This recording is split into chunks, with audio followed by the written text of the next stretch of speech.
Bonjour à tous, bienvenue sur Xamcast, le podcast qui parle de Neuchâtel Xamax, fait par des fans pour les fans. Pour cet épisode 2, ce soir, je suis avec Alex. Salut Alex. Salut. Avec Michael. Salut Michael. Salut. Et ce soir, aussi avec Sam. Hello Sam. Salut. Voilà, au sommaire de ce deuxième épisode, donc on fera déjà un retour sur le match de la 10e journée de Challenge League qui a opposé hier soir à Thun, à la Stockholm Arena Thun et Neuchâtel Xamax.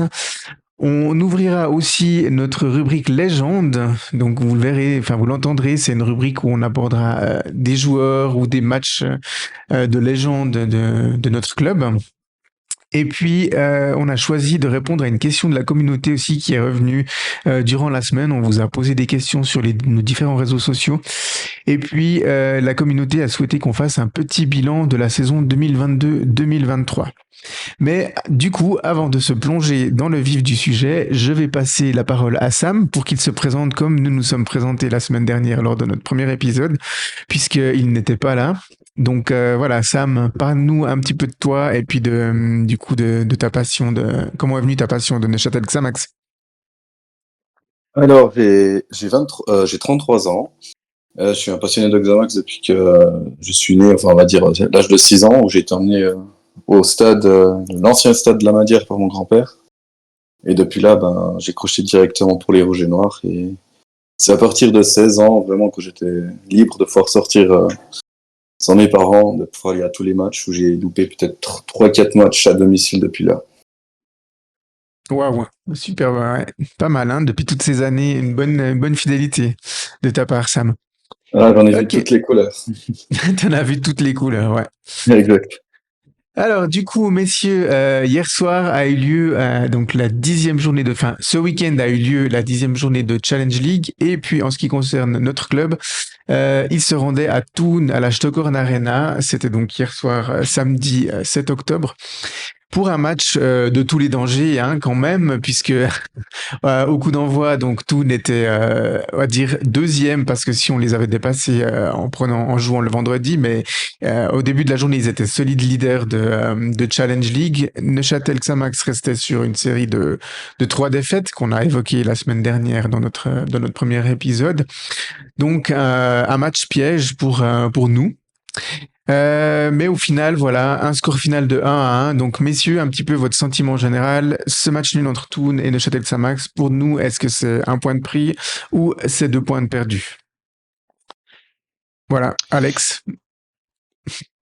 Alors moi j'ai vu très peu du match, donc pour moi, si on prend la physionomie des derniers matchs, pour moi c'est un point de gagné quand même. Mhm. Messieurs, Alex, pardon, Michael et Sam.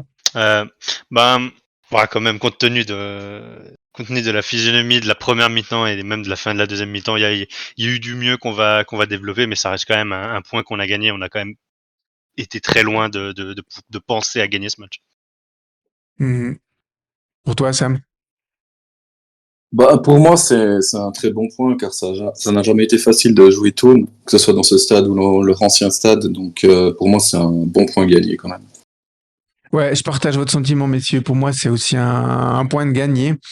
Je pense que moi je suis allé au stade, Michael était aussi sur place au stade. Et quand je suis parti de chez moi pour me rendre au stade, je me disais je signerais bien pour un point ce soir vu la dynamique des deux équipes. Donc et puis d'autant plus avec cette physionomie comme vous l'avez mentionné, c'est vraiment un bon point de prix. Parce que si on décortique un petit peu ce match, hein, finalement, on a globalement une première mi-temps qui était dans la lignée des autres matchs, c'est-à-dire assez catastrophique, mais on va dire surtout un premier quart d'heure cauchemardesque. Michael, qu'est-ce que t'en as pensé, toi qui étais aussi au stade? Ouais, non, mais c'était le début du match vraiment un peu cataclysmique, enfin où rien ne va quoi. C'est clair que on a des 6 minutes la frappe de Dos Santos qui fait une très belle frappe au roulé, ça touche le poteau. Et quelques minutes après, à la 12e, Nsakala qui rentre un peu dans Vasic et qui provoque un péno logique, transformé par Korokone. C'était vraiment le pire début possible. On a un peu pris l'eau dès l'entame de match. Ensuite, bon, tout n'a pas forcément une avalanche d'occasions après ça, mais une maîtrise globale où ouais, on relance court, mais on souffre du pressing tournois. C'est une fois qu'on rentre dans l'axe, on n'arrive pas vraiment à faire progresser ce ballon. Ça a donné des récupérations vraiment dangereuses pour Toon. Donc, bah, il y a une mi-temps quand même où il y avait vraiment pas grand chose. Ça a très mal commencé et bah, je vais laisser les autres parler de ça, mais c'est vrai que on abordera ensuite la deuxième mi-temps avec le changement un peu de mentalité qui est arrivé un peu d'un coup soudainement. Mais c'est vrai qu'avec ce premier quart d'heure, on est quand même loin d'imaginer ça parce que ça commençait quand même très très mal ce match. C'était absolument catastrophique. Moi, j'ai eu l'impression sur cette première mi-temps, mais surtout sur ce premier quart d'heure, on va dire, d'avoir l'équipe de la saison dernière en face de nous.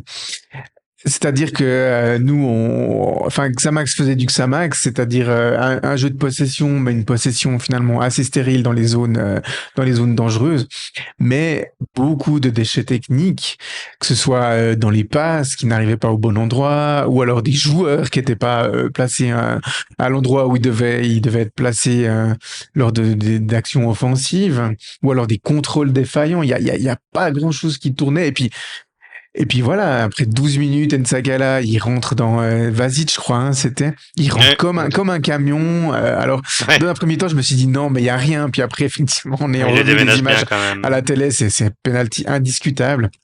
Alors, peut-être le Il fait pas penalty, à mon exprès, avis, la mais faute bon, sur voilà. Aliou qui a lieu quelques minutes après aurait aussi pu, à mon avis, peut-être justifier un penalty Je- pour nous.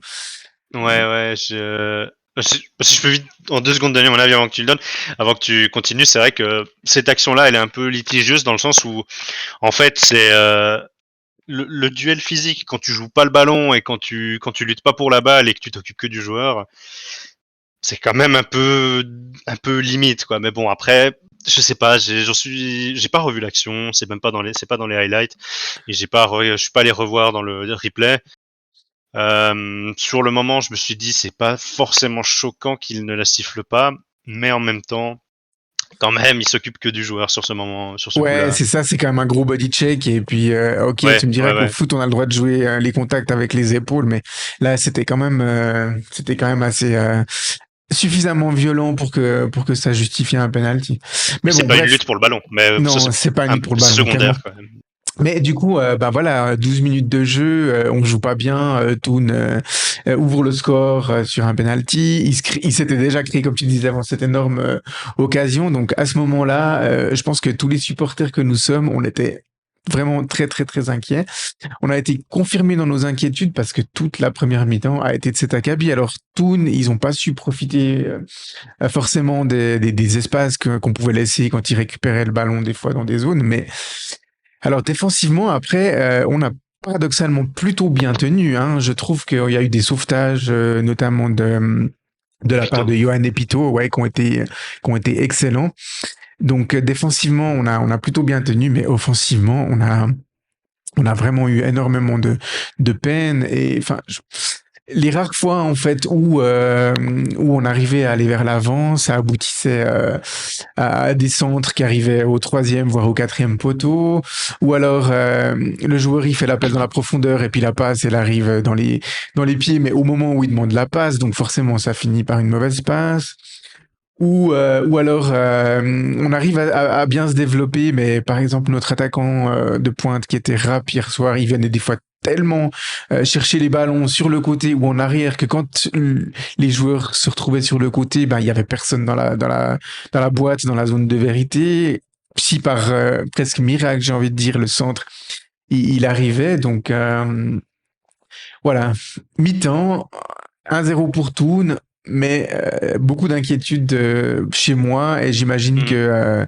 que chez toi aussi, Michael. Et puis on se Ouais, à dit, ce mais moment-là, comment l'équipe va faire pour réagir? mais Comment elle totalement, va? mais totalement, parce qu'en fait, t'évoques même sur le volet offensif, parce que c'est vrai que derrière, on a quand même, au moins, ça a quand même pas si mal tenu, et puis Toki était quand même dans un grand soir, et puis même sur beaucoup de centres, j'ai quand même aussi en tête des interventions d'Airovic. C'était pas l'horreur, mais c'était inquiétant réellement parce que t'évoquais la possession stérile et les erreurs techniques au milieu de terrain un peu partout, en fait, ces deux choses combinées, ça donne une possession qui devient limite dangereuse pour nous-mêmes, parce qu'on a perdu des ballons à des endroits où il fallait pas, et que Toon, derrière, n'en a peut-être pas forcément profité. Mais effectivement, ce qui est très inquiétant à ce moment-là, c'est aussi que derrière, enfin devant, c'est très pauvre. Il n'y a pas grand-chose. Ça a été un sujet de discussion, un gros sujet de discussion lors de ce premier épisode, et des choses dont on a pu discuter aussi autour, avec des discussions très intéressantes par rapport à ça. C'était très sympa de pouvoir développer ce thème avec d'autres gens, que ce soit sur le forum ou ailleurs. Mais moi, je maintiens que dans un cas comme sur une mi-temps comme ça, et dans la continuité des matchs précédents, on se crée presque rien. C'est-à-dire que on peut pas se limiter juste, par exemple, je sais pas, à une stat de frappe pour se dire on a tiré, je sais pas combien de fois on avait tiré à la mi-temps, mais quand même quelques fois, parce qu'il y a eu des tentatives un peu individuelles de surdé, une frappe d'Aliou dans la surface, mais il était pas non plus si bien placé que ça, donc c'est pas non plus une grosse action.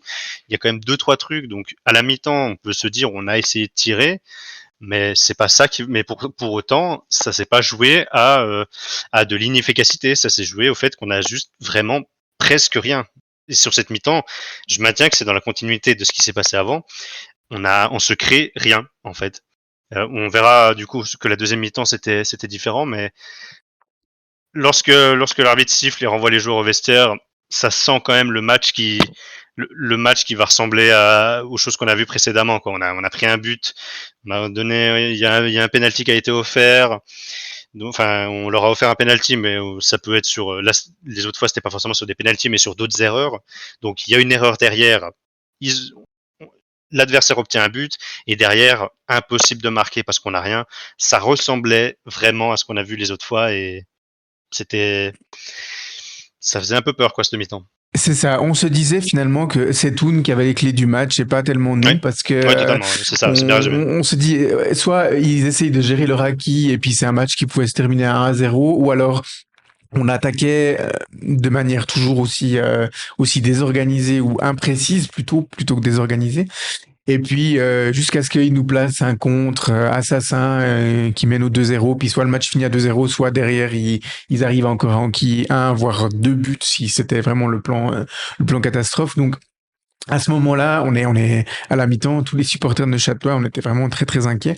Alors on ne sait pas si Uli Forte il a trouvé les bons mots pour remobiliser l'équipe à la mi-temps, ou alors si c'est le retour providentiel de Sam chez lui après sa journée de boulot pour venir voir la deuxième mi-temps qui a changé quelque chose.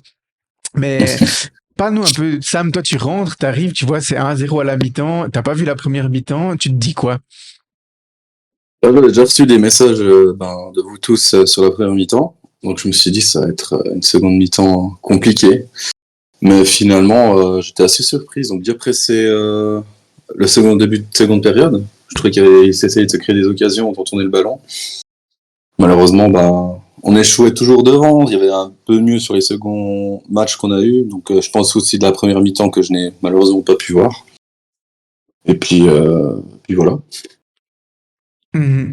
Ouais, Forte, on l'a lu dans la presse, hein, il a remobilisé un petit peu les troupes. On pouvait s'attendre à ce qu'il fasse des changements à la mi-temps, mais j'ai l'impression que voilà, Forte, c'est pas tellement dans son style de faire des changements comme ça à la mi-temps, à moins que il y a un joueur qui a vraiment pris un carton jaune et qui soit nerveux et puis il faut le sortir, ou alors il y a un joueur qui est légèrement blessé et puis on prend pas de risque avec lui, mais sinon il fait confiance, pour autant que le match il soit pas déjà quasi perdu à la mi-temps, il fait confiance à son 11 de base et puis il essaie de les remobiliser. Et puis c'est vrai, l'équipe est revenue avec des intentions meilleures. Alors les intentions, elles n'étaient pas forcément mauvaises en soi en première mi-temps, mais disons que l'équipe en général et puis du coup les joueurs individuellement, ils ont réussi un petit peu à gommer certaines erreurs dans certains déchets techniques.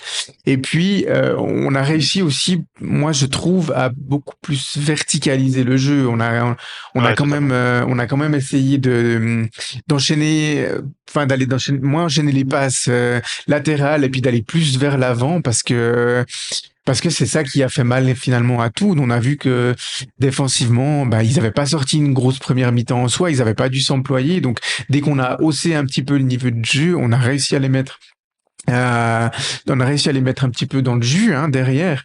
Et puis on se crée quand même deux bonnes occasions. Là, ouais, dans les 5 premières minutes, on les met pas au fond. Enfin, sur une, il y a Matic, je crois, qui fait Ouais. vraiment un Sur Rap. il sort un Un gros gros arrêt, arrêt, ouais, oui. sur Ouais. Rap.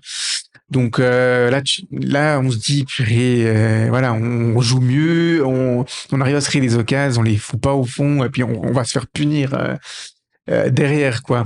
À ce moment-là, J'ai trou- c'est... j'ai- j'ai trouvé la seconde mi-temps très intéressante. J'étais même étonné au vu des retours que j'avais eu de la première. J'ai bien apprécié. J'espère que ça va continuer sur ce rythme. Et j'ai trouvé aussi que il y avait beaucoup de déchets dans les appels de balles, surtout quand il y avait l'entrée de Ben Seguir. Plusieurs Oui, fois, il essayait de ouais. mettre le ballon en avant, bien sur le côté, puis il n'y avait aucun joueur. Donc, c'est peut-être un côté qu'ils doivent améliorer pour faire le dernier geste juste. Mais d'ailleurs, sur ce changement à la mi-temps, bon, c'est sur enfin, ce qui a changé à la mi-temps. Alors, il n'y a pas seulement, c'est aussi l'arrivée de notre grand Sam, hein, qui a tout changé évidemment, qui a enfin commencé à regarder le match.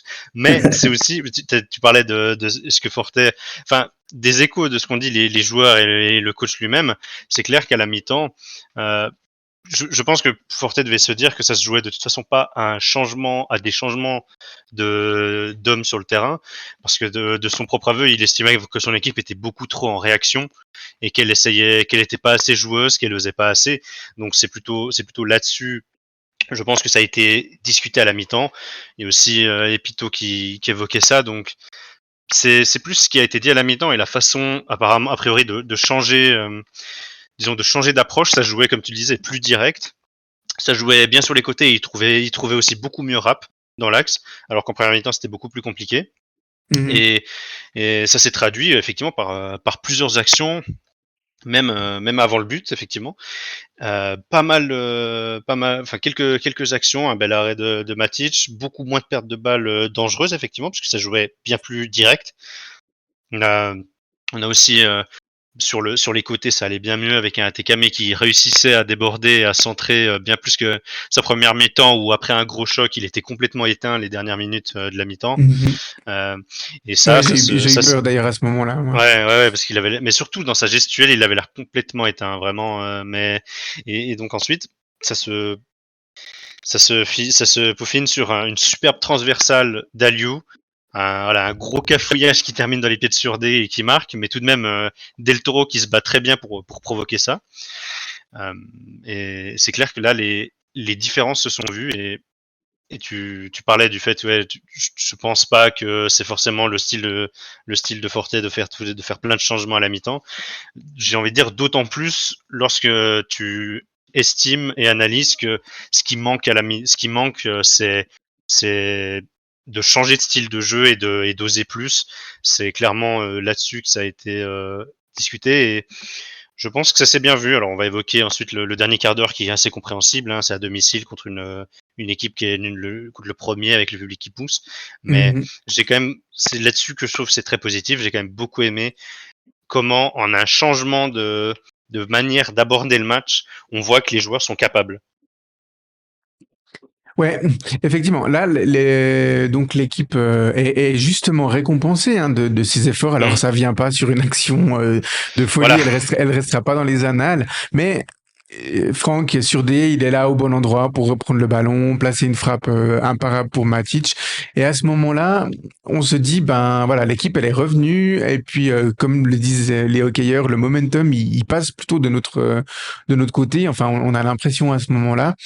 Et puis, ouais, quelques minutes après, où l'équipe commençait à monter en puissance, eh bien, Forte fait sortir Del Toro et Surdé pour faire rentrer Ben Ouais. Seguir et Moulin. Voilà, personnellement, j'ai pas tellement compris ce changement. En tout cas, je l'ai pas compris à ce moment-là du match parce que on revenait bien, on revenait fort et puis on va pas se le cacher. Hein, Surdé, il avait été assez quelconque en première mi-temps. Del Toro, il avait été très imprécis, mais en deuxième mi-temps, ils ont vraiment les deux remonté leur niveau de jeu comme l'ensemble des joueurs offensifs, on va dire. Et, euh, et voilà, là, j'ai l'impression qu'ils les coupent un petit peu dans leur élan. Je sais pas ce que vous avez pensé, vous. Bah, alors oui, ça change. Je pense qu'ils ont été un peu coupés dans leur élan. pour ce qui est de la justification, j'ai plus exactement en tête ce qu'il disait, mais à l'interview, il parlait je crois que c'était pour apporter du 109 et aussi, il attendait de la technique des joueurs qui faisaient rentrer, d'être capable de conserver mieux les ballons. Mais de son propre aveu, il a dit que ça a pas été le cas. Et c'est vrai qu'à partir de là, bah, il y a eu un dernier quart d'heure de grande souffrance où tout ne poussait, on conservait clairement plus le ballon. Hein, Ouais, à la fin, dès qu'on l'avait, on balançait. C'est aussi un point qui a été évoqué par Fortet sur pourquoi cette fin de match c'était si compliqué. Pas mal de frappes de Tounois, mais je retiens surtout une grosse action de Corocone qui semblait tout à fait capable de la mettre. ouais, il en a mis des Beaucoup de... plus durs contre Ouais, nous, j'ai l'impression. ouais, beaucoup de centres, beaucoup de têtes.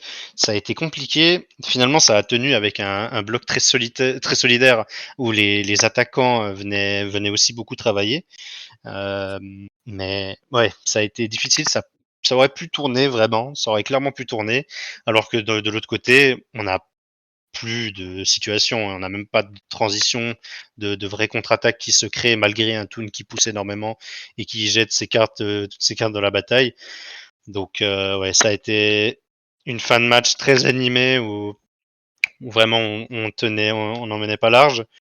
Mais voilà, c'est aussi une bonne nouvelle de voir l'équipe capable de tenir pour arracher ce point.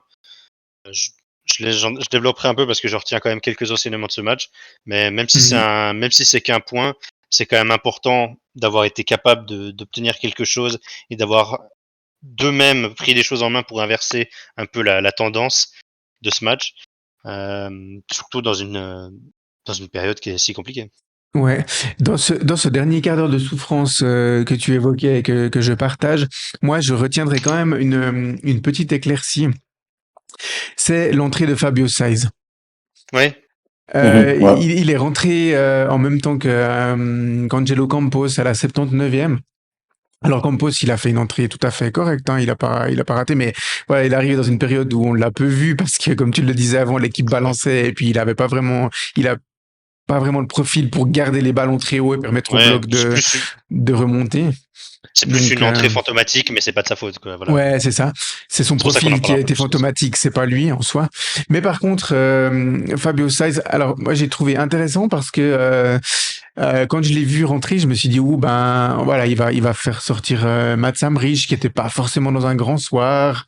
Et puis voilà, autant Fatkic, il tentait un petit peu des fois de garder le ballon pour faire remonter le bloc, mais Hamrich, je trouvais qu'il balançait beaucoup les ballons et des fois de manière un peu Ouais, imprécise. Donc je me suis dit, voilà, c'est Hamrich qui va sortir à ce moment-là. Alors Hamrich, il est sorti 10 minutes plus tard, mais là, surprise, c'est Aliou. Donc je me dis, ah bah, s'il fait du poste pour poste, ça, il va évoluer un cran plus haut. Donc ça veut dire qu'on aura vraiment ce trident axial, Hamrich, Fatkic qui fonctionne bien et Fabio Saiz dans un rôle un petit peu plus offensif.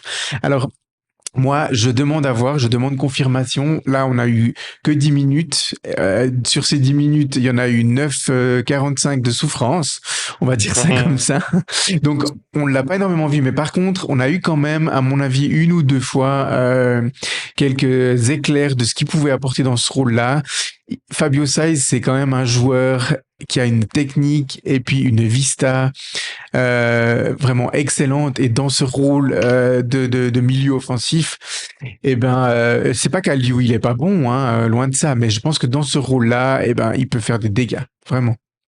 ouais, je suis d'accord. En fait, je partage totalement l'avis. C'est exactement ce que je me suis dit en le voyant rentrer. Et honnêtement, c'est un rôle qui pourrait être intéressant. Je demanderai à voir. Je pense qu'il aurait ce profil parce qu'il a une bonne qualité technique. En fait, c'est des choses qu'il est capable de faire en repartant de plus bas. Hein. C'est-à-dire, même en étant un peu plus bas, il est capable de monter le ballon et d'essayer de diriger et de faire le jeu. Pourquoi pas dans une position plus haute, je demanderai à voir. Là, effectivement, je sais pas si c'est le contexte du match qui a fait que, ou si c'est une réelle option que qu'estime avoir Forte. Mais Ouais, on va voir. donc c'est difficile à dire. Hein. C'est peut-être le contexte du match qui veut ça. Et de toute façon, on l'a moins vu dans un registre offensif parce que tout le monde est revenu défendre. Donc difficile difficile à dire, mais ça reste un poste où je serais curieux de le voir. Et puis de manière plus générale, très content pour Saïs qui enchaîne un petit peu. Voilà, il a fait un petit retour contre Sion dans un contexte compliqué. Là, il revient dans un contexte où déjà il est mis un peu plus en responsabilité parce qu'il doit vraiment travailler avec l'équipe pour tenir un résultat. Ça me fait plaisir qu'il revienne. Voilà, il a pu profiter de sa fracture au poignet pour aussi se remettre un peu au niveau de sa blessure à la cuisse. Donc, je pense qu'il revient plutôt prêt physiquement et bien physiquement. Mhm. Et voilà, j'aime beaucoup le joueur, ça fait plaisir qu'il revienne. Ouais, j'espère vraiment pour lui et pour le club que il pourra voilà accumuler des minutes de jeu, être aussi titulaire de temps en temps parce que dans ce poste-là, avec en face peut-être des profils de milieu axiaux grands et un peu lourds, où bah ça peut faire des dégâts et on a vu il a servi à une ou deux reprises Ben Seguir, surtout sur la gauche, un petit peu Moulin aussi dans des positions vraiment intéressantes. Donc ouais, ça nous offre des choix supplémentaires et puis on va pas bouder notre plaisir si on a plusieurs choix dans les postes offensifs. Donc voilà. Du coup pour ce match, alors tu avais encore peut-être des choses à dire, hein, Michael, les enseignements de ce match. Ouais, bah moi ce que je retiens quand même, c'est que sur ce match-là, c'est un peu ce que j'évoquais, mais certes, si on prend les choses un peu, si on prend juste les choses pour ce qu'elles sont, on peut se dire, ouais, on a un point, seulement un point, ça change pas non plus grand-chose à notre situation. Et 30 minutes de jeu, enfin 30 minutes de jeu, quoi, clairement. Mais je tiens à relever quand même la deuxième mi-temps dans sa globalité, parce que même la fin où on souffre un peu de manière plutôt compréhensible. Enfin, on souffre clairement et ça a quand même c'est quand même logique quand on connaît le contexte, on sait qu'on est à l'extérieur, tout ça. C'est quand même pour moi important parce que c'est la preuve, tout ce qu'a donné l'équipe sur la fin, la preuve que l'équipe, elle est quand même bien vivante et elle baisse pas les bras malgré la période difficile. Alors je les accusais clairement pas de ça, c'était pour moi pas le souci, mais c'est un rappel important avec une bonne l'équipe avait une bonne mentalité pour aller chercher tous ensemble ce point. Aussi, c'était peut-être que 30 minutes d'éclaircie avec une première mi-temps à peu près à mettre à peu près dans son entièreté à la poubelle si on veut, mais c'est quand même la preuve que qu'on a des joueurs qui sont capables quand même. Alors voilà, il a fallu peut-être plus chercher à s'adapter. Et pour moi, c'est un enseignement en soi, c'est-à-dire que faut peut-être pas avoir peur de plus chercher lors de certains matchs, identifier l'adaptation plutôt qu'essayer d'imposer forcément notre style. On a bien vu que là, c'était très compliqué. Vouloir relancer absolument court, ça nous a pas forcément réussi. Vouloir absolument, disons, enchaîner les passes, ça nous mettait plus en danger qu'autre chose parce qu'en ce moment, les joueurs sont peut-être moins en confiance et du coup, tout devient un peu plus compliqué au niveau des gestes. Donc, je pense que c'est un point quand même qui est pas négligeable. Avec ce qu'on a, il y a déjà ce qu'il faut, il y a déjà des bases pour obtenir des résultats. Maintenant, il faut savoir comment est-ce qu'on souhaite voir l'équipe jouer. Et je pense que ne pas hésiter à s'adapter un peu plus, c'est pas forcément un mauvais choix. On l'a vu ce soir. Non, c'est clair. Un bon point de prix avant une trêve de 12 jours, place pour les équipes internationales. Avant la réception de Nyon, ça sera le 20 octobre, hein, si je me trompe pas. Ouais, Ouais, c'est ça. et ça va être important parce que là, ce point, même si c'est qu'un point, ça fait plaisir de voir l'équipe contente, de voir les joueurs qui sont contents, et ça semble leur remettre un peu de môme au cœur, et c'est justement bon pour ce match contre Nyon, parce que il va quand même falloir gagner. Le bas de classement, malgré tout, démarre enfin sa saison et Ouais. commence enfin à gagner. Je sais que ça peut paraître un peu inaudible pour certains après un si bon début de saison avec autant de promesses de dire ça. Je suis loin d'être dans un discours alarmiste. J'affirme pas absolument que cette équipe va lutter pour son maintien, mais juste voilà, le bas de tableau démarre enfin, fait des points, et donc on peut plus capitaliser très longtemps sur le début de championnat sans refaire des résultats. Encore une fois, là, je dis pas que c'est la catastrophe, mais Nous, on a fait assez de points au début pour pouvoir amortir sans trop de conséquences ce passage à vide. Et maintenant, il est temps de redémarrer, quoi. C'est tout. C'est ça, on espère que ce point soit le début d'une nouvelle série de résultats positifs. Et puis, il faut que ça commence dès la réception du Stade Lyonnais le 20 octobre, le 20 octobre prochain. Voilà, messieurs, on arrive au bout de cette partie en lien avec le match. Maintenant, comme je disais avant, on va ouvrir la rubrique légende. Donc, pour cette rubrique légende aujourd'hui, on a évidemment choisi de parler d'un joueur. Messieurs, si je vous dis numéro 14, qu'est-ce que vous me répondez? Ah, Nuzzolo. Nuzzolo. Nuzzolo. Raphaël Nuzzolo, évidemment, un Nuds. Comment ne pas consacrer cette première rubrique légende et joueur de légende à Raphaël Nuzzolo? Raphaël Nuzzolo, donc, pour vous rendre compte, je vais vous donner quelques stats un petit peu qui vont vous donner le vertige. Raphaël Nuzzolo, donc, il a joué 16 saisons avec Xamax. Il a disputé sous nos couleurs, hein, je compte pas les matchs qu'il a disputés avec Young Boys, mais sous nos couleurs, 492 matchs, donc professionnels sans compter les matchs de préparation. 245 matchs de Ligue nationale A puis de Super League, 200 matchs de Ligue nationale B puis de Challenge League, 34 matchs de Coupe de Suisse, 4 matchs de l'ancêtre Tour Promotion Relégation, 6 matchs de barrage et 3 matchs en Coupe Intertoto. Les plus anciens se souviennent de cette magnifique compétition de la Coupe Intertoto. Il a scoré sous nos couleurs 137 buts, ça inclut toute compétition confondue, et il a délivré 82 passes décisives. Donc, Raphaël Nuzzolo, il a joué l'équivalent de pratiquement 25 jours, 24 heures sur 24, sous le maillot de Xamax. C'est juste incroyable. Il a joué pas loin de un mois complet, jour et nuit sous le maillot de Xamax. Alors, messieurs, est-ce que vous vous souvenez de en quelle année Raphaël Nuzzolo a fait sa première apparition en milieu professionnel sous les couleurs de Neuchâtel Xamax? Vous avez une petite idée? Je crois que c'est 2001, non? Ouais, il me semble ouais, 2001, il me semble. Alors, c'était peut-être pas ses débuts en pro, je sais pas, mais j'ai 2001. C'est à peu près ça. Ouais. C'était lors de la saison 2001-2002, mais il a fait son apparition dans la deuxième partie de la saison, en fait. Ah, ouais. Il a disputé ses premières minutes en professionnel le 10 mars 2002. C'était un match à Ville, à l'époque du Bergholz, je crois. C'était l'ancien stade de Ville. Exactement, ouais. Ouais. Et puis, il est rentré à la 80e minute de ce match. À votre avis, est-ce que vous avez une idée de qui il a remplacé à ce moment-là? Ça devient... J'avais même pas un an, hein. Ça devient... Non, là, je vous en dis un petit peu. Je vais dire au hasard Wiederkehr. Ah, t'étais pas loin. André Wiederkehr, il était sur le terrain, mais c'est pas lui qui l'a remplacé. Non, il est rentré en pointe de l'attaque à ce moment-là, et notre attaquant de pointe vedette à ce moment-là, c'était Alexandre Ray. Ah. Donc, il a remplacé un joueur aussi qui a quand même bien marqué notre club. Et puis, c'était une belle symbolique. Il est rentré donc à la 80e minute de ce match. Et puis, petit à petit, il fait son trou dans la première équipe.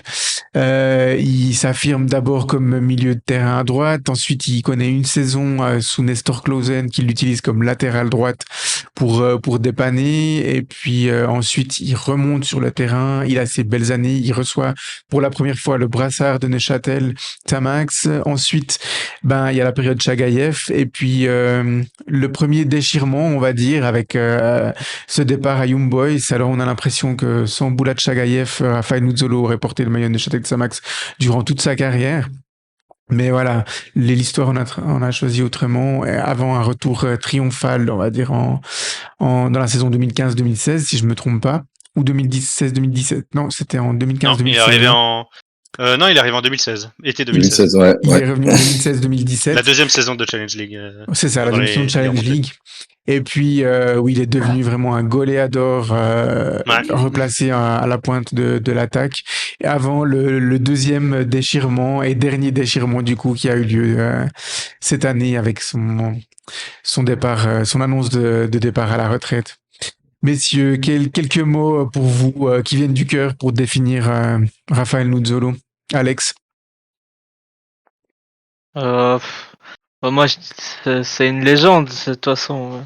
À Neuchâtel, je pense que tous les gens qui s'intéressent, même les gens qui s'intéressent pas au foot, ils le connaissent à Neuchâtel. Puis il nous a tellement apporté dans nos années en Challenge League et puis nos 2 saisons en Super League qu'on peut que lui dire merci. Mhm. Michael, quelques mots pour toi pour qualifier Raphaël Nuzzolo, le Je joueur. dirais, c'était, bah du coup, ça fait un peu le lien entre l'aspect joueur et homme. C'était, je pense, le garant d'une identité dans le vestiaire, que ce soit auprès des supporters comme auprès des joueurs qui l'accompagnaient. Après, et c'est c'était un peu du coup le dernier. Après, moi, c'est mes références, c'est surtout du coup la reconstruction du club. C'est un peu le dernier qui est resté après une épopée basée sur le retour de beaucoup de joueurs dans leur club de cœur. Et même sur ces dernières années, c'était encore très important d'avoir un joueur comme ça qui, encore une fois, est un peu le symbole de l'identité du club. Sam, pour toi, qu'est-ce qui représente Raphaël Nuzzolo, quelques mots? Bon, déjà une légende du club et puis un clubiste pur souche. De notre génération actuelle, il n'y a pas beaucoup de joueurs comme Nuzzolo qui font autant d'années dans leur club, qu'ils aiment le club ou pas, ils partent souvent après 2-3 saisons. Et lui, il est vraiment resté. Et comme les Anglais, il mériterait sa statue sur l'esplanade. C'est vrai. Moi, j'ai noté quelques mots comme ça, comme vous, hein, la fidélité, Raphaël Nuzzolo. Alors, on a eu plusieurs joueurs hein, qui ont été fidèles à Neuchâtel Xamax, mais Raphaël Nuzzolo, il est vraiment, je pense, à l'apogée de cette fidélité au sein du club. À mon avis, il y a qu'un seul joueur qui a été encore plus fidèle que lui. On l'évoquera peut-être dans un autre épisode dans cette rubrique. Mais voilà, la classe aussi. Raphaël Nuzzolo, mais qu'est-ce qu'il était crème à avoir joué sur le terrain. Il avait ce toucher de balle, cette conduite de balle, cette vision du jeu. C'était un joueur qui était décisif. Il était capable de faire le bon geste au bon moment pour faire basculer. Enfin, Nuzzolo, on va être clair, il a fait basculer des matchs dans notre sens quasiment à lui tout seul, quoi. Hein, surtout les dernières années, hein, mais puisqu'il est revenu vraiment dans ce rôle de leader. Mais de manière générale, c'est un joueur qui a été classe, quoi, dans tous les sens du terme. Et puis, j'ai noté aussi pour moi l'amour du maillot, parce que je sais pas si vous vous souvenez, mais Nuzzolo, quand il marquait des buts, chaque fois, quand il faisait sa petite célébration, il avait toujours deux gestes. Soit il embrassait l'écusson du club, ou alors il le montrait du doigt. Alors l'embrasser c'était plutôt à domicile, le montrer c'était plutôt pour faire enrager les supporters adverses quand on se déplaçait à l'extérieur. Mais il avait toujours voilà, pour lui marquer des buts c'était cool, c'était bien, c'était une bonne chose, mais les marquer pour Xamax, pour donner des résultats à ce club, c'était encore plus important. Donc voilà, c'est aussi pour toutes ces choses-là qu'il a été énormément apprécié par nos supporters. Et puis voilà, je fais le lien aussi en ce qui concerne l'homme, mais tu le disais avant, Michael, ses qualités de footballeur et ses qualités humaines sont interreliées. Mais Raphaël Nuzzolo, moi, je trouvais que c'était toujours quelqu'un qui était humble, dans les interviews, alors il avait toujours les mots justes pour qualifier ses performances à lui ou les performances de l'équipe, mais il avait vraiment beaucoup d'humilité dans son discours, et beaucoup de respect aussi pour les adversaires. C'était quelqu'un de très disponible aussi. Nuzzolo, il se balade régulièrement en ville à Neuchâtel. Moi-même, j'ai déjà eu l'occasion de le voir, de le saluer, d'aller échanger quelques mots avec lui. Et puis, quand je le faisais pas, je voyais des gens qui discutaient avec lui. Il était toujours extrêmement, extrêmement disponible. Il se faisait la voix aussi auprès des supporters, après les matchs, quand ça allait bien, quand ça allait pas bien. Donc, voilà, il faisait le lien avec les supporters du club. Et puis, Nuzzolo, pour moi aussi, ce qui me marquait, c'est que il était adoré, je dirais même adulé par tous les supporters de Neuchâtel Xamax, mais il était détesté avec respect par nos adversaires. Pourquoi je dis ça? Parce que ils avaient un énorme respect pour le footballeur et ses qualités de footballeur, parce que voilà, il a fait des fois des misères à certains de nos adversaires sur le terrain. Mais il avait aussi cette petite touche, voilà, d'aller taquiner, Provocatrice. d'aller provoquer des fautes. Enfin, je vous laisse un petit peu développer cet aspect-là. Je pense que ça vous parle un peu, cet aspect-là de Nuzzolo. C'est pour ça qu'on l'adorait, quoi. Ah, totalement. Bah, c'est clair que il y avait ce côté aussi provocateur. Hein. On l'a déjà vu. Je crois que c'était aussi contre Sion qu'il avait fait une sacrée célébration devant les supporters. C'est un joueur comme ça mais on voit que du coup il prenait clairement du plaisir sur le terrain. Je pense que ça a été le plus important dans sa carrière parce que s'il a aussi arrêté, c'est bon pour son âge et je pense aussi qu'il prenait de moins en moins de plaisir avec les dernières saisons. En tout cas, ça a été des choses qu'il avait déjà évoquées sur plusieurs interviews. Et, Ouais. et ouais, il prenait beaucoup de plaisir. Et c'est vrai que cet aspect-là est important parce que en général, les supporters adverses, qu'ils soient sédunois, genevois, généralement l'appréciaient pas. En tout cas, le trouvaient détestable sur le terrain. Clairement, Et, clairement. et quelque part, je vois pourquoi quand tu te mets parce qu'on en voit aussi alors c'est clairement pas de sa qualité et tout, mais on en a tous en tête des joueurs comme ça qu'on peut pas supporter pour des raisons qui sont pas liées au pur niveau foot. Et je vois je vois clairement pourquoi. Et c'est aussi ce qui fait que bah, derrière, ça faisait décupler un peu l'affection qu'on pouvait avoir pour un joueur comme ça. Clairement, et moi j'ai eu l'occasion de discuter avec des supporters objectifs de certains de nos adversaires historiques, et puis ils reconnaissaient tous unanimement que Nuzzolo c'était un footballeur incroyable, mais que c'était le gars que voilà que eux adoraient détester par ses multiples provocations. Enfin, il nous a rapporté des penalties, peut-être des fois pas si évidents que ça, par des attitudes, Ouais, par des voilà, ouais, il ouais. savait mettre le pied là où il fallait au moment où l'adversaire mettait le pied pour provoquer le petit truc. Enfin, c'était voilà, il connaissait son métier de footballeur aussi sur les doigts. Donc Et il voilà. y a un truc important, c'est aussi parce qu'il a aussi laissé sa trace à Berne. Donc je pense Mm. quand on sait que les Bernois aussi en gardent un souvenir fabuleux, on perçoit un peu plus à quel point c'est pas juste un joueur de foot qui est venu faire son travail, qui est venu bien faire son travail. C'est aussi quelqu'un qui a laissé une trace humainement. Et ça c'est quelque chose quand même qui me marque particulièrement. Et puis voilà, bon, c'est aussi de toute façon de manière générale une légende aussi de notre football suisse, de la Swiss Football League, hein. Parce que C'est une c'est légende qui en Swiss Football League hors ouais, je vais te laisser, mais en Swiss Football League hors barrage, c'est 593 matchs quand même. ouais. Compétition. Est-ce qu'on peut dire que Rafael Nuzzolo est le meilleur joueur suisse qui n'a jamais joué avec la Nati? Ah, Totalement. ça a été un, Mm. ouais, Ah, je regrette la qu'il n'a pas fameuse, été appelé. la fameuse discussion, mais c'est vrai qu'aujourd'hui, on voit que les joueurs actuellement, les joueurs qui performent très bien en Suisse, on leur ouvre un peu la porte. C'est vrai que lui aussi aurait pu en avoir quelques-unes, quoi, des sélections avec la Suisse, c'est vrai. Ah bah clairement. Hmm. Non, clairement. D'ailleurs, Miroslav Vlasevic, à l'époque où il était notre entraîneur, il avait prédit que Rafael Nuzzolo aurait une carrière en équipe de Suisse. Ça ne s'est pas fait. C'était une époque où voilà, Neuchâtel performait pas très bien, nos joueurs suisses commençaient à s'expatrier, donc il y avait peut-être des profils plus meilleurs que lui et plus sexy, j'ai envie de dire, mais il aurait eu sa place et je pense qu'un Nuzzolo Prime dans une équipe de Suisse comme il y a quelques années en arrière, il aurait tout à fait eu sa place, quoi. Ouais, c'est C'est sûr, évident. oui, parce que faut aussi se rendre compte, c'est clair que maintenant on a en tête des joueurs qui sont presque maintenant au top au niveau athlétique, technique et tout, parce qu'on a maintenant on a une équipe de Suisse qui part dans de très gros clubs, etc. Mais ça c'est une tendance récente et c'est vrai que Mm. il y a une période où ces performances en championnat suisse à elles seules auraient pu clairement lui permettre d'avoir une place en équipe de Suisse. Mais et puis même d'aller à l'étranger, je pense que Ouais, bien sûr.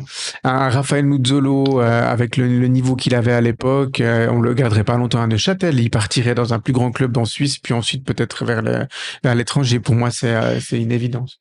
Oui, bah, je suis pas sûr que ça a été un thème qui a déjà été abordé par lui en interview, mais c'est vrai que je crois pas une seule seconde qu'il y ait jamais eu de possibilité pour lui de partir. Ouais. Mais pour toutes les raisons qu'on a évoquées avant, finalement, il a quitté Neuchâtel qu'à une seule reprise. Et puis, dès qu'il a pu revenir, il est revenu en faisant des gros sacrifices. À ce moment-là, à Young Boys, il était, je le développerai après. Mais voilà, il est temps d'arriver aussi aux souvenirs. Moi, personnellement, mes meilleurs souvenirs de Noots, ben, j'en ai noté 5.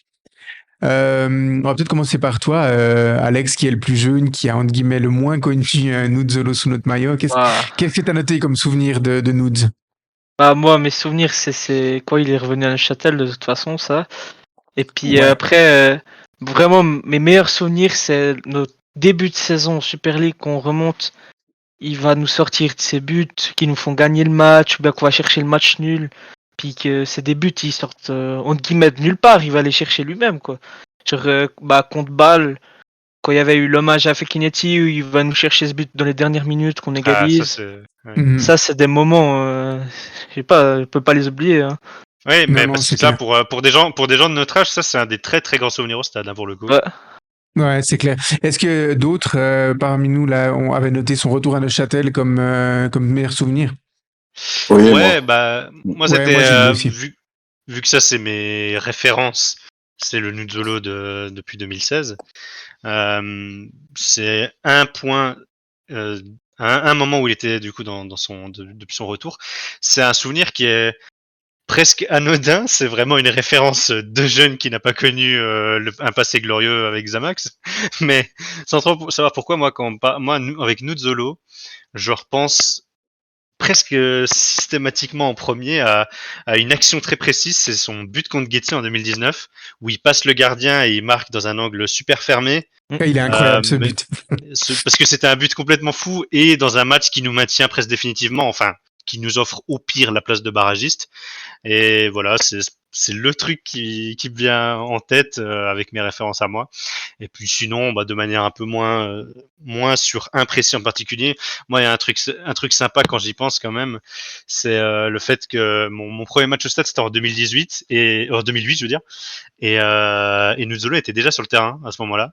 Mhm. Donc c'est sympa d'imaginer ouais, que 15 ans plus tard avec ces barrages où j'étais allé aux deux au stade, ça montre à quel point c'est ma référence principale, je dirais personnellement, parce que c'est le joueur que j'ai le plus vu porter ce maillot. Et voilà, je sais pas, c'est un petit truc, voilà, ça me fait. En y repensant, je trouve ça sympa, quoi. C'est vrai que de manière anodine, à 7 ans, j'y pensais pas, je connaissais Mm. pas les joueurs, machin. Mais en fait, il était déjà là pour mon tout premier match. Ouais, c'est clair. T'as d'autres souvenirs, Michael, que t'avais notés qui te semblaient mémorables? J'ai pas beaucoup plus développé là. Je me dis que Mhm. je pense qu'il n'y a pas tout le monde qui a pu parler là-dessus. Sam, je suis sûr qu'on a des souvenirs en commun, toi et moi, entre gens d'expérience. Ah, moi, j'en ai un très vieux, c'était un 16 mai 2007 à Kriens. Ouais. L'équipe était entraînée par Gérard Castella à cette époque-là. On a fait C'était mon premier non, choix.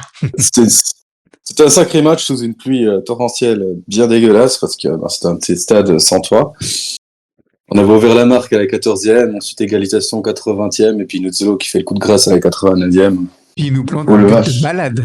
Ah, mais je crois qu'on peut encore le retrouver sur internet ce goal. Ouais, C'est ouais, fameux. non, allez voir ce but, c'est un but incroyable. Non, à mon avis, ce match-là, vous serez d'accord, messieurs, on aura l'occasion d'en parler dans les matchs de légende parce que il fait partie de la légende de Xamax. Alors, c'est pas pour nous apporter un titre, c'est pas un de nos exploits en Coupe d'Europe, mais voilà, on aura l'occasion de développer. On a une équipe qui était taillée pour la remontée en Super League, mais qui rate quand même la première partie de sa saison. À mi-saison, on est largué par Kriens. Et puis ce match-là, à Kriens, il confirmait déjà un peu notre remontée au classement. Et puis ce Retournement de match-là, situation. c'est ça, c'était le tournant de la saison. Et puis, alors malheureusement, j'avais pas pu aller au stade parce que je sais pas si tu te souviens ça, mais je crois que c'était en semaine. Hein. C'était, sauf erreur, un mardi ou un mercredi. On pourra rechercher ça. C'est pas une importance, mais c'était en semaine. donc j'avais pas pu me déplacer, mais une ambiance de folie. Et enfin, on jouait à domicile ce soir-là, quoi. Un Les mercredi. supporters, c'était un mercredi, ouais, les supporters avaient envahi le terrain à la fin. D'ailleurs, on retrouve des vidéos sur YouTube des spectateurs neuchâtelois qui envahissent le terrain. Et puis Laurent Walter, quand il a rendu son hommage à nous, il mentionnait aussi ce match parce que à la fin, ils avaient été piquer la mascotte de Kriens et puis ils avaient fait le tour du terrain. Vous imaginez si on faisait ça à Sion ou à Servette, on se ferait lyncher sur la place publique. Ça pourrait plus se faire de nos jours. Donc voilà, ouais, c'était aussi dans mes souvenirs de légende concernant Nuzzolo. T'en as noté d'autres, j'imagine, Sam. Il y avait le fameux match, on avait fini à 8 contre 11 ou 9 Ouais. contre 11 contre Sénégal, ils faisaient partie, Ah ces ouais, 4 joueurs expulsés. C'est ça, 3 jours expulsés. Alors je vous jure, comme la semaine Un beau passée, tacle nous ne assassin. sommes pas consultés avec Sam, mais j'ai aussi noté ce match. Ouais. Bah alors, c'est un match de légende, mais pour Nuzzolo, pour l'aspect Nuzzolo, bah, c'est le 3e joueur expulsé en fait. On a Almerares, si je me trompe pas, puis Gelabert qui sont expulsés et pour des raisons idiotes. Puis ensuite, on a Nuzzolo qui fait un tacle, mais des enfers, qui lui vaut un rouge direct, mais il en a pris certainement des rouges directs dans sa carrière. Mais celui-là, il était amplement mérité. Il nous laisse vraiment dans la M. Et puis on retourne le match. Donc indirectement, Nuzzolo, il fait partie des héros de ce match-là, même si c'est plutôt Geoffrey Tréant, le vrai héros de ce match. Ouais. Mais ouais, Ouais. je l'ai noté aussi dans mes souvenirs. T'étais au stade, Sam? Ah ouais, littéralement. Je crois que j'étais au 16e rang, j'ai fini presque sur la pelouse à la fin. C'était juste incroyable. Ouais, moi, j'étais aussi au stade lors de ce match, mais c'est des matchs comme ça, t'en vis une fois chaque 20 ans dans ta carrière de football, enfin, dans ta carrière enfin, dans ton parcours de supporter, quoi. C'était les émotions, mais incroyable. Mais celui-là, il vaudra Il une vaut de rubrique l'or. de légende. Il vaudra une rubrique de légende, c'est clair et net. Donc voilà, t'as noté d'autres souvenirs concernant Nudes? Oh, il y avait ça revenu à Neuchâtel, mais ça, je pense qu'on est tous d'accord là-dessus. Ouais, Et puis alors, sinon, ben, les réseaux c'est fait. sociaux n'étaient pas encore ultra développés à l'époque. Quand il est Ouais, revenu, non. ça existait, mais il y avait eu des annonces et tout. Mais aujourd'hui, je pense qu'il aurait droit à une vidéo de malade. Ouais. Il a Ouais, été parce que annoncé. le club était moins au taquet à ce moment-là. Ouais, c'est ça. Mais il a été annoncé comme une rockstar. Et puis pour moi, enfin à ce moment-là, il était encore au sommet de son art à IB. Moi, je m'attendais à ce que Nudes revienne chez nous à 35 ans pour voilà faire encore quelques Une matchs saison. avec nous pour former les jeunes. Mais bon, voilà, il est revenu. Il avait quoi, 33 du coup, 34. Quelque chose comme ça. Je crois qu'il revient à 33, ouais.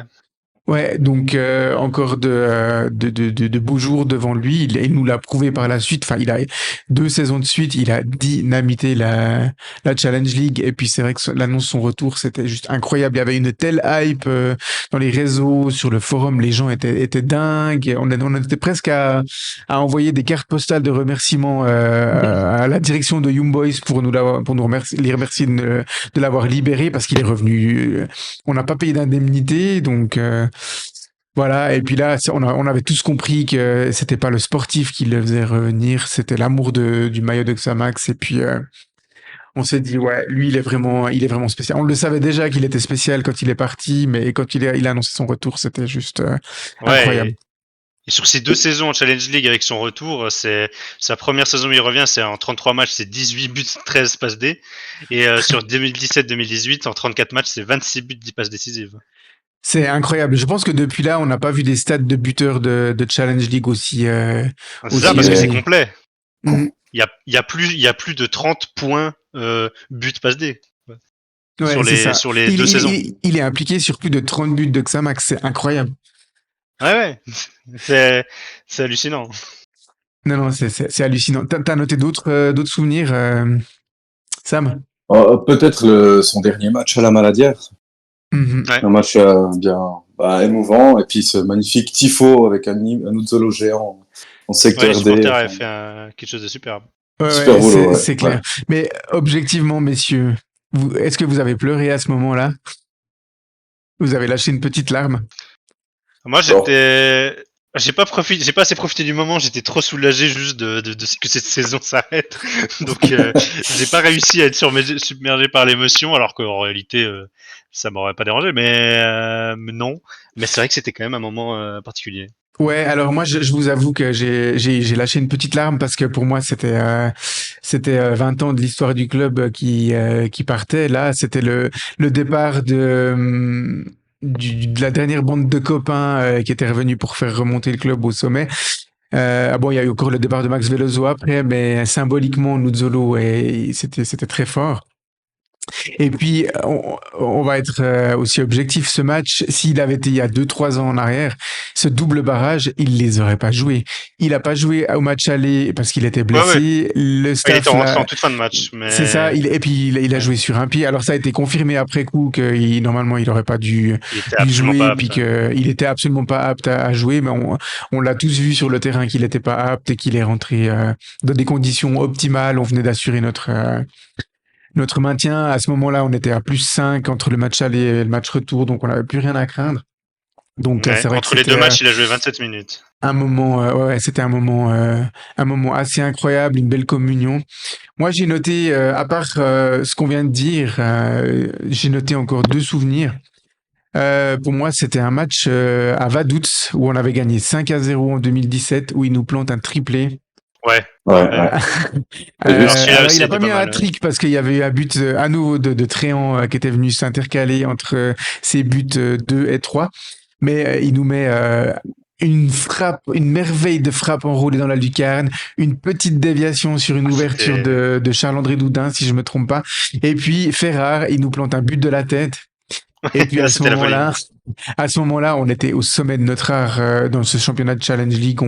On avait une force incroyable. Soit on explosait les gens, soit on retournait des situations assez compromises. Ouais, Et c'était puis l'année aussi du Money Time, ouais, au niveau des buts. c'est ça. Et puis il nous a fait une saison de dingue individuellement. Mais sur cette saison de dingue, je retiens vraiment ce match-là où sur la deuxième partie de sa carrière, il était au sommet de son art et puis il portait vraiment l'équipe à bout de bras, bien épaulé par Gaëtan Carlon aussi, qui avait fait une saison Mm. assez folle au niveau des stats. Ouais. Et puis, j'ai quand même noté, on l'a brièvement évoqué avant, mais le Xamax IB du 22 avril 2019, c'est-à-dire le premier Xamax IB en Super League, puisque voilà, les IB étaient joués en Super League et nous, on a mis du temps à remonter. IB, les supporters ils sont arrivés en masse, ils avaient confirmé leur titre la journée d'avant, donc ils sont arrivés vraiment en short et tongs. En tout cas, les spectateurs, les joueurs d'IB, ils ont joué le match à fond, mais rien ne passait. Oaro, Nzame, ils nous ont tout envoyé, mais rien ne passait. On était bénis de Ah, ils ont eu, Dieu je crois, 16 corners, ce un truc comme jour-là. ça. Et puis, alors Nuzzolo sur le match, ben il est quand même décisif puisque c'est lui qui fait la passe décisive pour Kemal Ademi, qui nous met un joli but. Mais ce que je retiens surtout de ce match, c'est l'hommage à la fin des supporters bernois. Tu l'as mentionné avant, Michael, il a été adoré aussi de son passage à Young Boys. Et ils l'ont tellement adoré qu'aujourd'hui, ils nous l'ont piqué.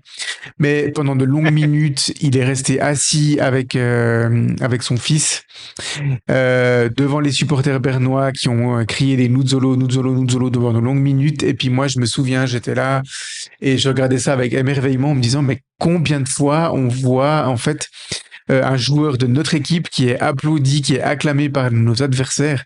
Ben, la réponse, c'est pratiquement jamais. En tout cas, nous, à Mhm. Neuchâtel, on voit jamais ça.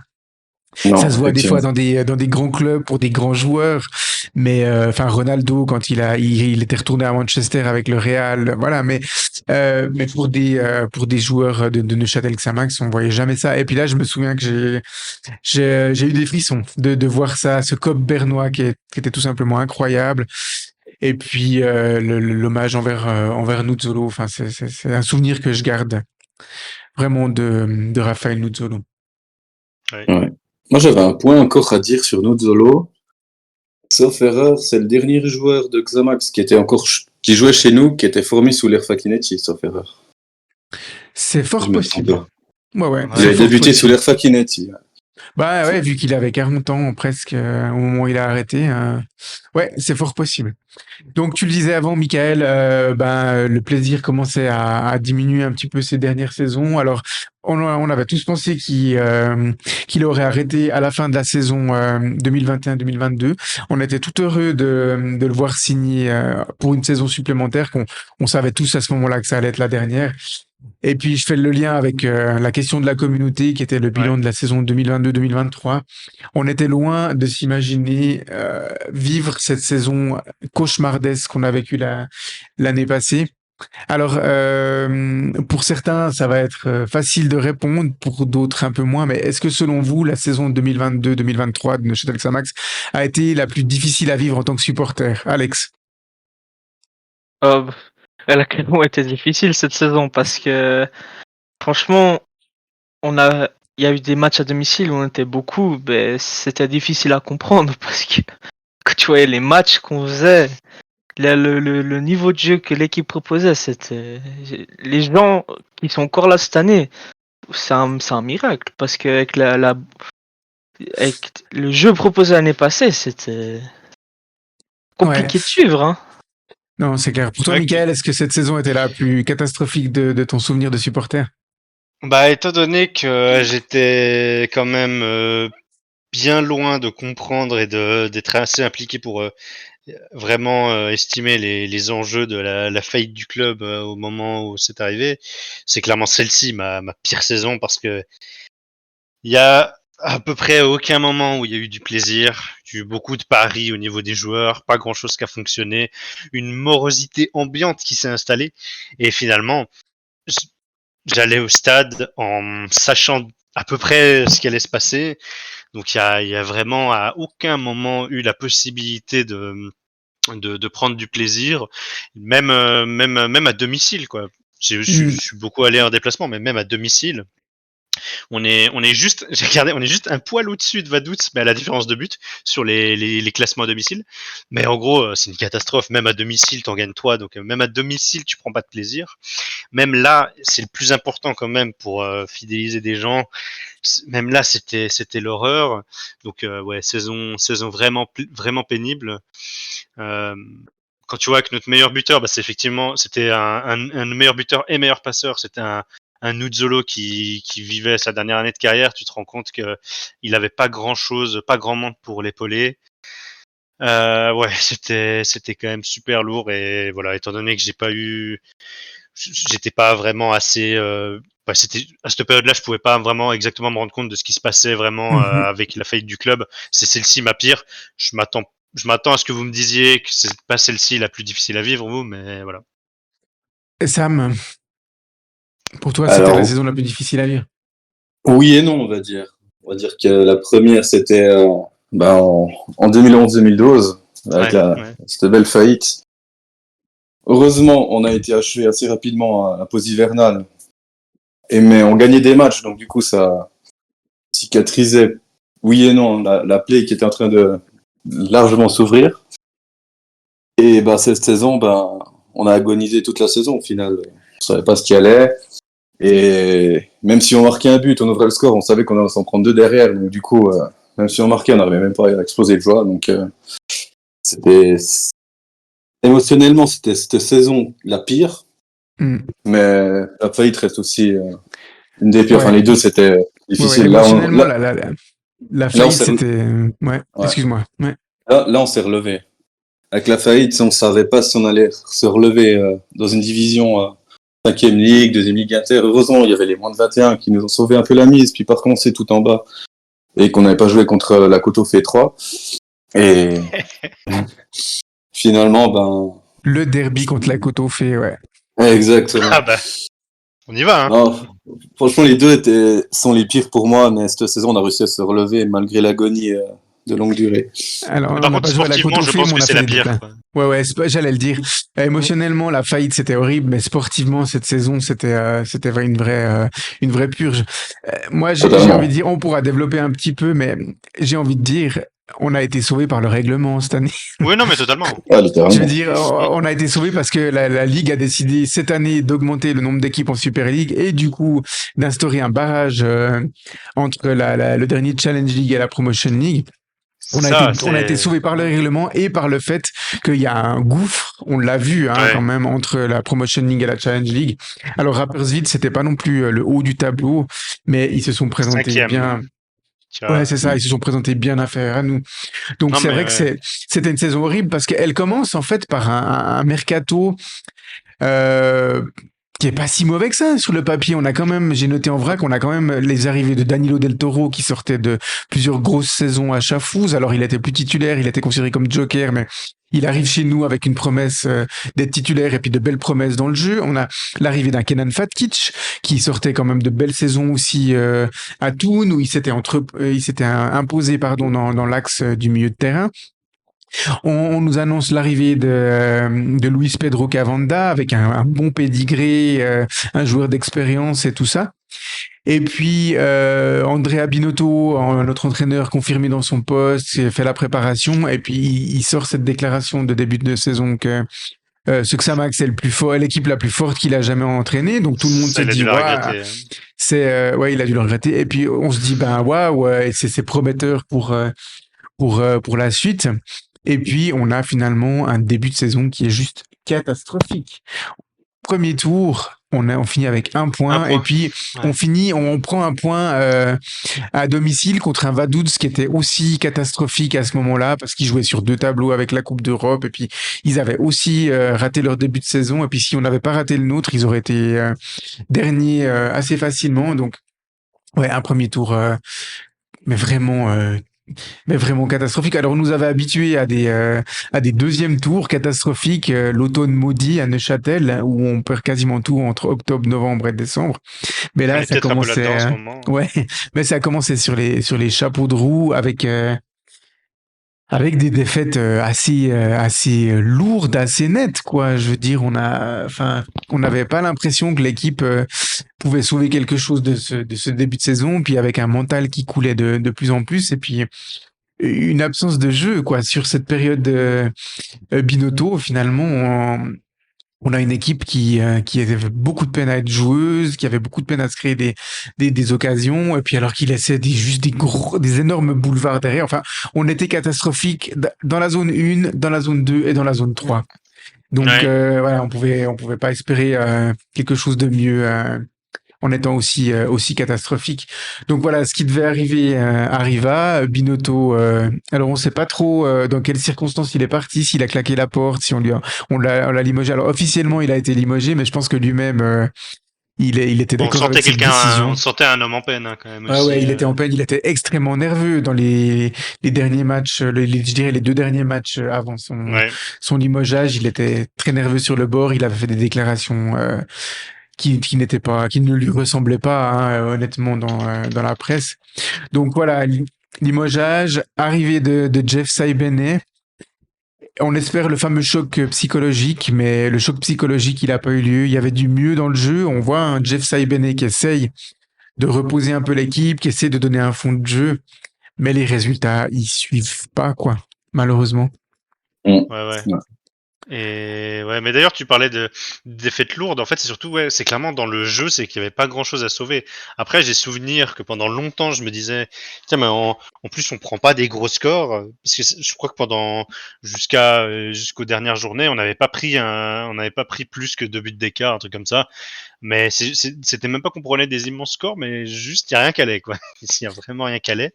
Et d'ailleurs, puisque tu parlais de la notion de se faire sauver par le règlement, c'est clairement ça, c'est qu'on avait de la chance d'avoir ce barrage sur cette année de transition, avec en plus une cascade de refus en Promotion League qui fait qu'on joue contre le 5e, avec en plus un champion qui peut pas monter parce que c'était du CERN 2. Donc en plus de ça, se rajoute à cette saison compliquée le fait qu'on te fasse jouer contre le 5e de Promotion League. C'est un peu humiliant, quoi, parce que tu sens que ce maintien, il est pas non plus hyper légitime.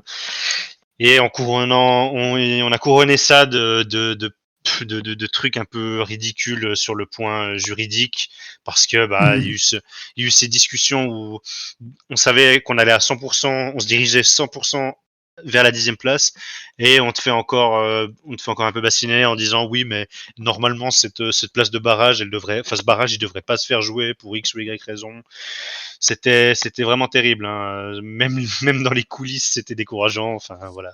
Ouais, c'est ça, ça. Et puis ça donnait un message de peur pour l'équipe et puis Ouais, pour les supporters. On se disait, mais on veut à tout prix que ce très barrage il négatif n'ait comme pas lieu.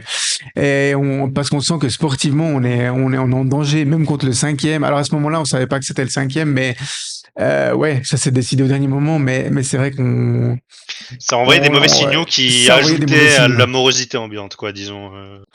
Donc, Jeff Saibene, il y a du mieux dans le jeu. Il n'y a pas forcément des résultats. Alors, on arrive quand même à la pause hivernale avec un petit peu plus qu'un point, mais c'était pas non plus incroyable. Je crois qu'on a fini le premier tour complet avec quoi, 11 points?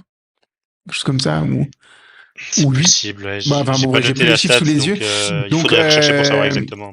Jeff Saibene, à ce moment-là, il est logiquement confirmé, hein. Il passe la trêve hivernale avec l'équipe. Et puis, on a un mercato d'hiver qui est absolument lunaire. On peut pas dire Ouais, autrement. Avec des arrivées en des cascade, mais paris. des joueurs qui n'ont absolument pas été décisifs. J'ai pas pris de notes, mais dans tête, on a donc Ndiaye qui arrive et puis on sait pas trop d'où il sort, quoi, comment.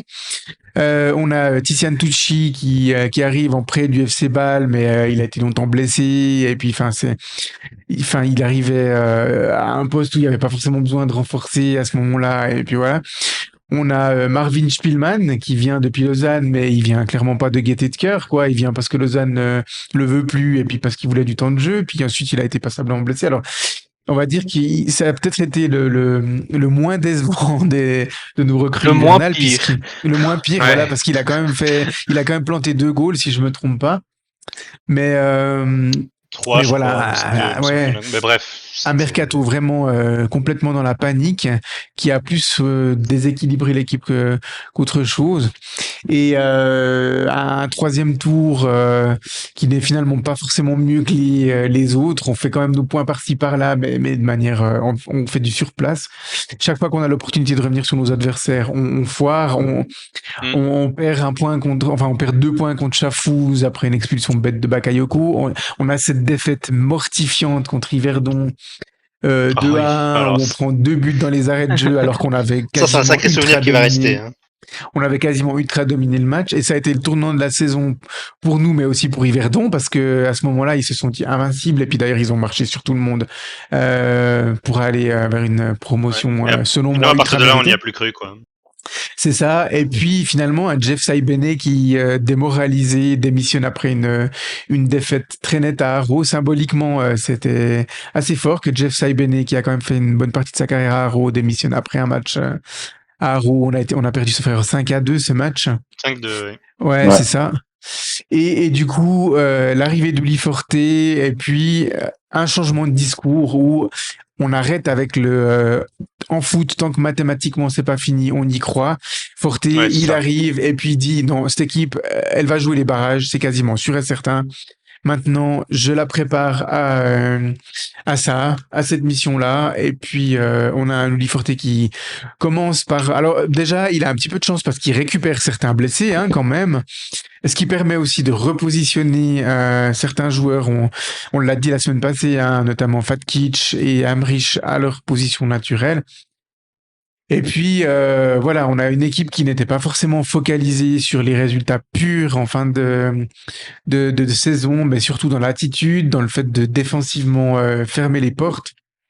Et puis se préparer au combat du barrage parce que ça allait en être un, c'était évident.